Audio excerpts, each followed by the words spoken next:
All right. Okay, so today we're going to talk about the Euler-Romer equation, which this equation is used to find the current density J given the exchange current density, multiplying E to the 1 minus A. A is the reduction contribution to Gibbs free energy, which in this case will be 0.5 based off of graph, and multiplying the Faraday constant times N, which is the overpotential, dividing by R, which is the universal gas constant, 8.314, times temperature in Kelvins. And this will subtract E to the negative A times Faraday's constant times N over RT.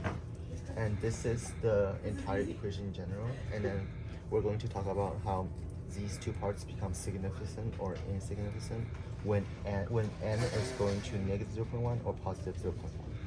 Okay, so as n approaches 0.1, this E is raised to an increasingly larger number, so that's what it explains this exponential curve here. At the same time, I'm just gonna explain it. So that's fine.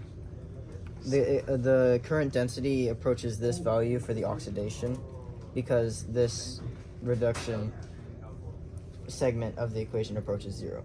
So as you can see, at this point, it's almost entirely dependent on the oxidation curve, and since the reduction curve has approached 0. Yeah.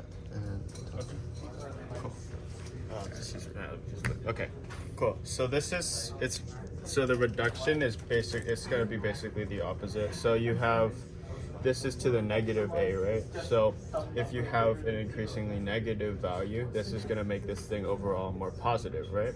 So if you're doing E to a positive value, it's going to go at an exponent. Yeah, it's going to go exponentially, but like up. But because you have like this negative, right, it's going to go exponentially down. However, as you get closer to 0.1, right, that means that this is going to get increasingly more it's going to increasingly more negative. So if you get more negative, then so like if you do like, if you have something to a negative power, it's going to get increasingly closer to 0, which you can see here as, it gets closer to 0. Mm-hmm. And another thing is that, so when n is in between negative 0.1 and in between 0.1, both parts really matter, so you have to do the math to calculate and multiply by the exchange current density to find the thing that we're looking for. Because if like mathematically, if it's a number like 0.5, then both parts, 0.05, both parts will matter, so we have to do the math. It might not be like completely. Yeah, and we might not have explained like all of them because our mentor said that as long as like we sort of know the equation, we're fine, because we're going to learn the equation with her on Wednesday. So she didn't expect like a lot from us. Yeah. Thank you.